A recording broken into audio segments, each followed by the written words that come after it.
Not for you, so rush to earn his reward. Don't forget the oppressed, and when you go to sleep at night. Bismillah ar-Rahman ar-Rahim. Alhamdulillah wa salatu wa salam Rasulillah sallallahu alayhi wa sallam. Dear brothers and sisters, Assalamu alaikum wa rahmatullahi wa barakatuh. Welcome to another episode of A Time to Please Allah subhanahu wa ta'ala. Of course, it's always a time to please Allah, not just this hour, but this especially, it's a nice, I love the title, I don't know, I think it's a beautiful title. So today's episode is, I'm excited. It's a really cool show and kind of like following up with what you guys did last week, and I was not here last week, but you guys were talking about music, and specifically based on the book Music Made Me Do It. Yeah. Right, and Ibn Abbas was here, mashallah. I think it was a very insightful show, and he's got good grasp of that book and the content of that book. Well, let's go back to the issue of music. Actually, I got a comment on the page. Okay. From brother Hini Andulsi, I think from Tunisia. And he says, today's show is about music. I used to be addicted to it. Alhamdulillah, things changed. Now my head hurts as soon as I hear any kind of hard music. So, mashallah, he's was one of those people who were addicted to it. And mashallah, he's moved on. It can actually, it can become an addiction. I want to go back to something because this is, I think, very important. The Muslims are confused over this, and I saw something quite shocking today, quite shocking. And I'm always a person who says that, it's better to abstain, from saying something, especially when something is not clear, And as the Prophet said, if you don't have anything good to say, keep quiet, it's better. And basically, why are the Muslims still so attached to music? And this is something that is very important. Why are people still confused over the permissibility or of this? And it is because we have some people who are sustaining and they're basically giving the people this, they're feeding them and saying that it's okay, don't worry, it's fine. But what shocked me is that some people of knowledge, supposedly, saying that, it's okay, for example, to rap, or it's okay to, certain music like Mary J. Blige, or whatever his name is, Blige, or so on, that this is fine, this is something that is amazing, or I would love to hear calling the adhan, I think was the actual wording. Okay. So this is, I would say, is a bit extreme, and basically people are being, they say, well, if someone like that says that, well, hey, man, I can follow that, right? Actually, there's a message here which is actually good about the show, but also good for our technical team, because this is Assalamu alaikum, this is a viewer. Actually, we could hear Bro Julian. So apparently the viewers are saying they could hear Brother Julian, so hopefully our team will look into that. Maybe they can't hear, but the viewers can. Thank you, brother. And he says, we hear some Muslims saying that music gives them peace of mind, but the Quran doesn't give them peace of mind. So he said, isn't that strange, that some Muslims are saying, I get peace of mind from music, but not from the Quran. Just to comment on that, I've saw also recently a post by someone, which is endorsed by some of these brothers, and who are, I don't know, you can call them scholars, I'm not sure, but anyway, the duat, and he said that, you don't know what you're talking about. He's like, one song can take me to highs more than any prayer, something like that, And he's a Muslim, and he's giving da'wah pretty much. And this is a da'i? No, someone who's endorsed pretty much by da'is, or sometimes. So right? Must be if he's endorsed, he must be a da'i, a lecturer, someone of. Not necessarily. It's someone who is like a blogger, you might say, or something like that, right? So I was like, come on, man, like people actually claiming that, as you said, that this spiritually uplifts them, and they're saying basically, you see now, like there's a mix of the culture of the whole hip hop culture with rap and Islam, that it's like something cool now. You got like, the brothers, they're wearing like the tasbih, around their neck, right? Kind of like, the Christians, they wear the cross with the rosary, and they have the cross, and they're like, but they're wearing tasbih, and they got like, these glasses, like the bandana stuff, and they're like, like the songs like, yo, Muhammad and Allah, like this, yeah? And they're like, you know, like jumping up and down, and then next to them some sisters are like, you know, up and down, and you're like, what is that, man?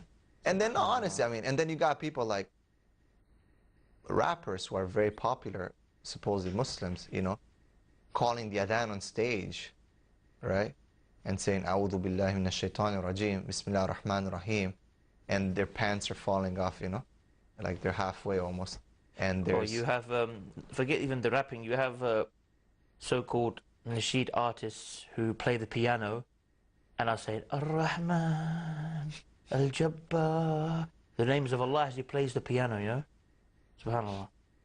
Very, SubhanAllah. So, may Allah guide them. I think, but the issue is that we're not here trying to just, you know, hit these, but what we're trying to say is that the people are confused because these people are quite popular, and they're basically excusing the lame folks who are following them, and they don't understand that, man, if you are doing something or you're following an opinion, this is, man, do whatever, you know, it's up to you, between you and Allah, what you do on your own terms. But because you're coming open about it, and you're telling someone, going in the middle of the park, you know, and telling someone that, hey man, you know, don't worry about what people say, you continue doing what you're doing, you know? Keep it up. Stuff like that, keep it up. Now, people, that spreads like fire, and people are going to be inspired because, hey, here's someone who has, you know, a degree, a certificate. He's someone supposedly, you know, qualified and was studied traditionally, saying that. So, hey, you know, فَاسْأَلُوا أَهْلَ ذِكْرِ إِن كُنتُمْ لَا تَعْلَمُونَ. So someone on the Day of Judgment is going to come with that and say, well, he said it. I don't know, I'm not a scholar, but he is, and he told me it's okay. And not one, but so many. What you do on your, it's your issue, you know, between Allah. But when you start becoming public about it and preaching about it and people following it and going on it, then that becomes an issue, because that will come back to you on the Day of Judgment. We've had a couple of other comments. Again, Brother Muhammad Nawfal, he said he heard a brilliant talk by Kamal al-Mekki. We're talking about this particular lecture called The End of Music. I've actually heard that myself, right. And as he put it, it's a real eye-opener. And he brings it from the evidences of the Quran and the Sunnah, as well as the general scholars, what they used to call the music. You know, they used to call it the flute of shaitan, the killer of taqwa.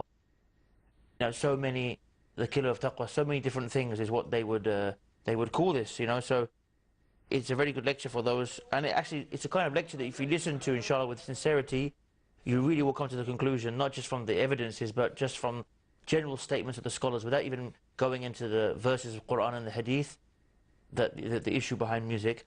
And from Sister Selma Shahabuddin, she says the Quran becomes a burden due to the diseases of our heart. So that definitely has as a sister said, you know, the less we practice Islam, the more our iman is low. Of course, you know, the Quran won't have an effect, won't have much of an effect on us. If we're not reading Quran, and we go and read it once a week, or once a month, or once a year in Ramadan, and we say, oh, I don't get much peace, but every day I play, you know, a bit of Mariah Carey or something. I feel or a bit of Julian Drolon or something. I feel, you know, I feel so relaxed. You know? So come back, you don't want to miss this. It's a very exciting show, and don't miss it. Assalamu alaikum wa rahmatullah. Time to please Allah, a chance to gain reward. I will spend on you, he says. I am a Muslim, so are you. In these times of ignorance and confusion, we have never been more in need of holding on firmly to our Islamic belief. What is Islam? What is Islam? Those simple things that define you as a Muslim, and teaching them to our families and our children. Join me, Muhammad Tim Humble, as we go back to basics in the basics of a Muslim's belief. Polish your personality in the light of divine wisdom to live like a true Muslim in The Basics of a Muslim's Belief, every Wednesday at 7 p.m. and repeat telecast at 12 p.m. Saudi Arabia on Peace TV.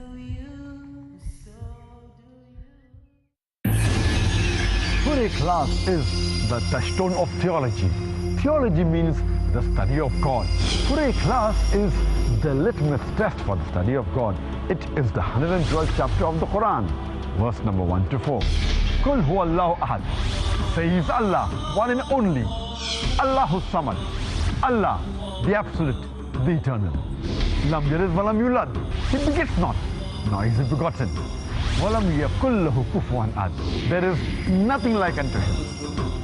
It's mentioned in Sahih al-Bukhari, volume 6, book of virtues of the Quran, hadith number 5013. Prophet Muhammad, peace be upon him, said, Surah Ikhlas is equal to the 1/3 of the Quran. There are 4 criteria for the verification of the true God. The first is Ahad, the one and only.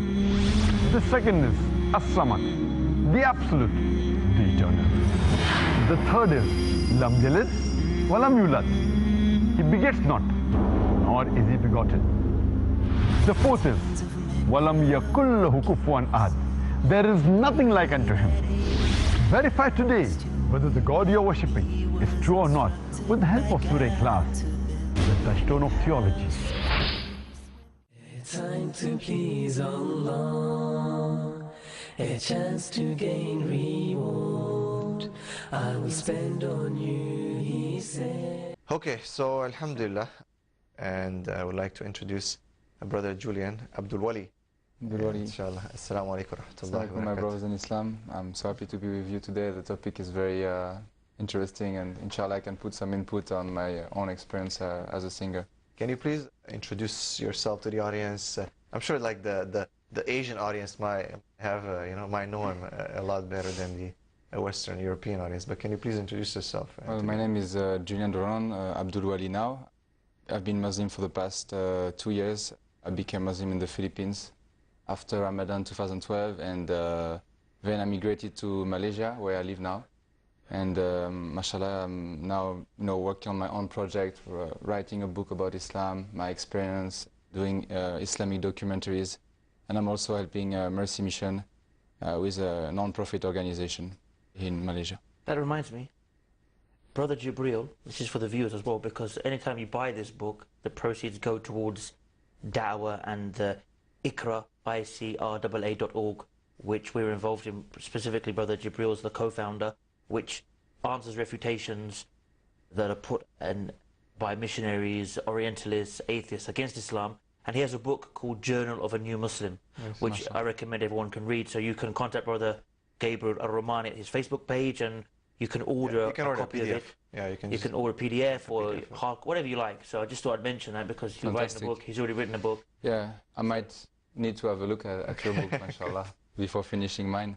No, it's an important thing, when you enter Islam, if you can contribute and, share your experience. And in terms of music, I've been through this, you were mentioning about the missionaries. Before entering Islam, I was in the Philippines. As you know, 90% of Filipinos are Christian. And I went, I think, 3 months in a Protestant church. They were playing funky music, and there were indeed a lot of young. And even myself, I thought, I was still into music. I thought, oh, it's cool, they're playing wah-wah, and Jamiroquai style. And but then, as you said, the women, men mixed, and then talking to each other after the session.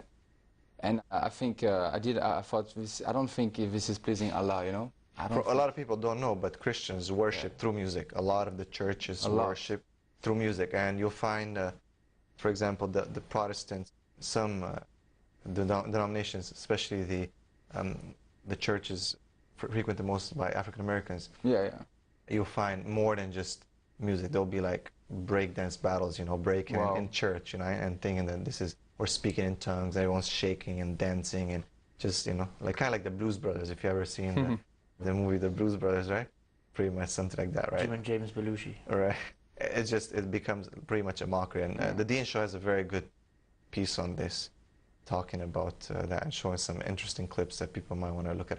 MashaAllah. In a couple minutes, because we're kind of running out of time, but I want you to just tell us a bit about how you became Muslim first.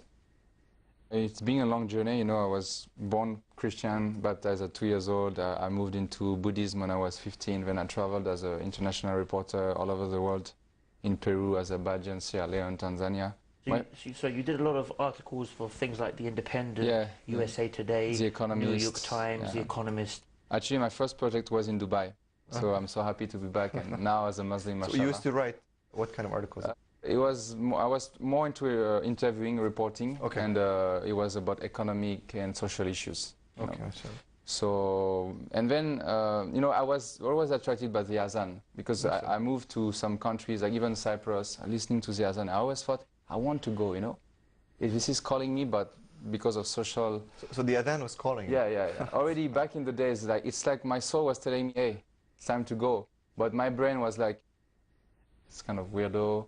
But it's amazing because you know, the Adhan actually says "Hayy ala salah." Yeah. Hayy, like come, it's calling. It's and one day I was in Abu Dhabi between two flights, like 6 hours. So I thought, I should rather staying in the airport. I will go and visit Abu Dhabi. And I was I took a taxi and he was playing the Quran, and I asked him, "What is this?" And he said, "This is the Quran." And I said to him, "This is moving my heart." But I didn't know really what it was all about. I just knew it was the book of the Muslims, and he stopped the car. He said, "Brother, you have to become Muslim. You're a good man. I can feel it. Save yourself and your family from the hellfire." Allahu Akbar. So I was like, "Whoa, take it easy, But let me just say something here, because I mean, that really amazing what the brother did. A lot of people are hesitant sometimes to tell people, hey, when they see a dawah opportunity, this is the opportunity, perfect. Definitely. Someone's saying, hey, I'm feeling moved by the Quran, right? Yeah. And a Muslim, you find a lot of Muslims like, okay, mashallah, Like people don't take advantage of these dawah opportunities. Yeah. So mashallah, may Allah bless that brother, SubhanAllah. Actually, we have a lot of dawah opportunities that sometimes we don't take. And just like 2 days ago, there's a French brother, very strong Catholic. We were having a dinner, and we've been introduced, and we spent time talking about, the genes, and he was very receptive, And I think sometimes you have to feel when Allah subhanahu wa ta'ala sends you someone, sometimes there is no coincidence. As we know, there's qadar, no? Destiny. Yeah. And I think this man definitely, that was planned already, and this has really helped me to, when I looked at his back, I thought, that was a sign that Allah guided me, He guided me all the way, and I think also the fact that I was a musician really helped me to become Muslim, because I saw the darkness in the music first. Through that, I don't know if you're aware about the industry now with all these big artists like Lady Gaga, Katy Perry, and all this. This is very different ballgame than before. So it's now become more and more clear for who they are working, what type of music they are doing, and it's pretty much brainwashing the youth towards worshiping satanic stuff, So when I discovered that Lady Gaga was on her way to the Philippines, and I was like, wow, this is huge. I never realized that her videos were like so extreme, and there's something very dark about it. And unfortunately, in the Philippines, they allowed it. Even though in the Philippines, if you blaspheme about God, it's 7 years of jail. Yeah, because a very strong Catholic. She literally blasphemed about. I mean, it's so. She has a song about Judah, making fun of Jesus and all this thing, and second degree, as we say in French, second degré, Yeah. But definitely it is. But in Indonesia, which a Muslim country, they ban her, So that was the first time it rang the bell, and I went deep inside the rabbit hole, and I discovered the whole music industry now is. The top guys were all about this, and I found it disgusting, and because they are brainwashing the youth, it's like little girls of 15 years old, fans of some disgusting women, and so that was the first time that I realized what's happening, and then I discovered the science and the Quran, it's all backed up, everything that is in the Quran now is proved by scientific, including atheists, So it's through music that I think first Allah subhanahu wa ta'ala showed me the darkness, where I was now doing this type of useless thing for my day of judgment. And then he moved me to the light, which is the Quran. And after my first Ramadan, even though I invested half of my money into music, I decided to drop it because I cannot take it anymore, So you lost a lot of money? I don't think, Allah give me back, inshallah, in Jannah. Inshallah. Inshallah. But I mean, that's an amazing sacrifice, because people are not willing to sometimes make any sacrifice whatsoever, for the sake of Allah. Like sometimes, being in da'wah, it's like sometimes you have to pull like, teeth out, for anyone to help or to do any sacrifice for the sake of Allah. And we are. What's also interesting, Brother Julian, is that after you became Muslim, obviously, you went for a short period of doing, you could say, Yeah. somebody may have looked on YouTube now and said, oh, the brother, he's doing an Islamic song Yeah. with a sister in hijab. That was your initial stage where you didn't... Yeah. No, it's important to mention, Yes, as you can... I mean, they'll see the difference now. Then you didn't have a beard, now you have a beard. So they'll obviously assume that was quite some time ago. Yeah, but yeah. initially, you said, you know, mashallah, you started praying and everything, but you still had that connection to music. But later on, for different reasons, and one of them you said was reading the book, the music made me do it. That's Yeah. why, that's what's amazing. So look how, subhanAllah, the plans. I have to tell you about this story because I was in Singapore when I got the book. I was in Malaysia for the whole Ramadan, but one of my friends, Dai, took me to Singapore, and I found, we were doing some stuff, and I found this book. We had just like 5 minutes break, and I picked this book among all the books possible, and I started to read, and I thought, well, I was already thinking about stopping music, and I grabbed it, and when I read all these things that Muslim lost power in Spain, for example, you know, they get attached to the dunya. You know, they were very strong Muslim, but they start to mix with the non-believers and then start to play the guitar in Spain. And this is how they lost Spain. And when I read this type of thing, and yes, I mean, hundreds of very good examples, it really, and as I was on the verge to launch my new single, which the name La ilaha illallah, Yes. the video was done, the marketing strategy was clear, it was to launch it during Ramadan, which unfortunately most of artists nowadays launch their songs in Ramadan. But before that, I read a book from Bediüzzaman Said Nursi, one of my favorite scholars. It's a book, he has 6,000 pages of Tafsir al-Quran, but he has a book about Ramadan. And he was saying, you know, the Ramadan is a fasting of all organs, not only the tummy, you know. It's like here, and the mouth and everything. So I thought, I cannot, as a Muslim, launch my music to hurt my brothers and sisters. You know, I cannot do that because they should not be in this state of mind. They should focus on the Quran only during Ramadan. We don't need to have a song La ilaha illallah. You know, it's so. But the song is, mashallah, is beautiful. You know, it's for me it was so hard. You know, I fight against Shaitan big time. But alhamdulillah, Allah gave me the success. I haven't released it, and because also I was very scared. Because when you have a song like La ilaha illallah, you have to mean it and you have to live it.